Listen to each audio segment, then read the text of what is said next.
August 19, 1944. Wehrmacht Command Center, East Prussia. General Oberst Alfred Jodl examined the most recent intelligence updates from the disintegrating Western Front. His team had worked out the figures related to Allied supply chains reaching over 400 meters from the Normandy landing sites to the forward elements of Patton's Third Army. The Americans have extended past their logistical support. Patton will come to a stop in a matter of days, maybe even hours. No military force can maintain such rapid advances without adequate fuel. Stationed at Hitler's Wolfschanze headquarters, Jodl assessed what all German commanders knew from practical experience. A single armored division required 150,000 gallons of fuel each day during an offensive. The Americans were presently 400 meters distant from their main supply bases. The math was irrefutable. Patton's Third Army was destined to stall, allowing the Wehrmacht to reorganize at the Seine and possibly maintain a defensive stand until the onset of winter. What Jodl failed to realize was that just 125 miles away, a continuous convoy of 5,958 trucks was already moving east, headlights blazing despite established military precautions, transporting 12,500 tons of provisions every single day.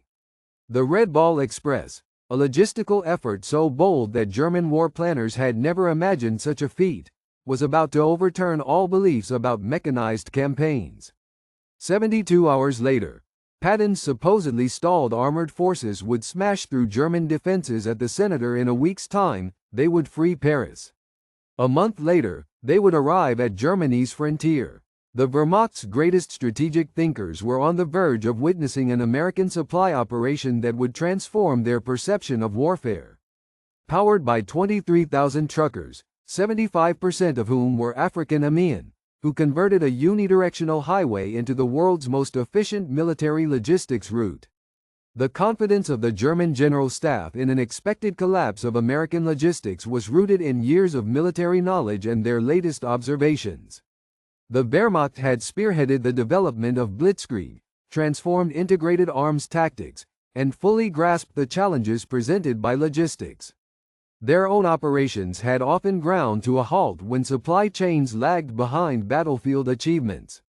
In Russia, it was not primarily Soviet resistance at the start that stalled the Wehrmacht's progress, but rather a sheer lack of ability to keep troops resupplied over enormous expanses. German transport vehicles failed along the Russian highways. Wagon trains drawn by horses, making up 80% of Germany's army transport, could not keep up with the rapid movement of panzer units. Differences in railroad track gauge resulted in supply stocks accumulating far from where they were needed. General of Panzer Troops Heinrich von Luttwitz, appointed to lead the 47th Panzer Corps in September 1944, noted in a letter from July, "The Americans are confronted with the same logistical dead end that hampered us in Russia. Their reliance on machines turns into a drawback. Mechanical equipment demands fuel, munitions, spare parts. They have covered 400 miles within 30 days. The past instructs us on the outcome: complete stagnation." German intelligence carefully monitored how quickly American forces used up supplies.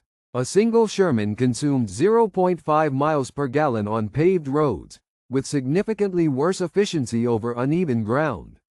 One infantry division needed 700 tons of provisions every day. An armored division's requirement was 1,000 tons daily. Patton led 12 divisions pushing forward on a 60-mile front. The calculations appeared undeniable. A total of 12,000 tons per day, moved 400 miles from the coastlines over damaged highways and across an infrastructure the Germans had purposefully wrecked as they pulled back. General Major Siegfried Westphal, who would serve as Chief of Staff under Field Marshal von Rundstedt beginning in September, determined on August 20 that even granting the Americans boundless access to trucks, which they lacked, perfect highways, which they also lacked, and no breakdowns, which was out of the question, they still could not keep Patton's offensive supplied for more than 2 days. Physical principles cannot be bypassed, not even through American industrial effort. At exactly 2 p.m. on August 25, 1944, within a requisitioned French chateau near Lay, Lieutenant Colonel Lurin Ayers of the Motor Transport Service stood before a gathering of doubtful officers. The calculations they shared were unambiguous. Patton's Third Army was using up resources at an unprecedented rate, advancing with a velocity that surpassed all previous logistical expectations. Conventional supply tactics, such as train transport, planned convoys, and depot-based distribution, had all collapsed beneath the mounting pressure. "Gentlemen," Ayers declared, "we will establish a single-direction roadway stretching from Cherbourg and the beaches straight to the front. Each vehicle must travel 20 hours out of every 24.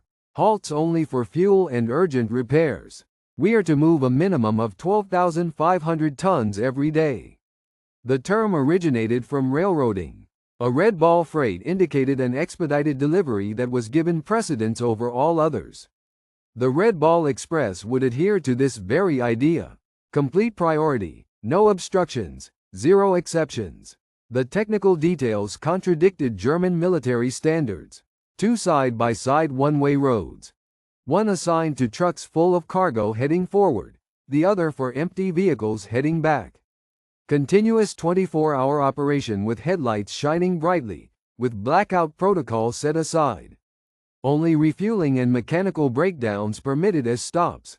Convoys to depart every 5 minutes, holding a 35 miles per hour mean speed.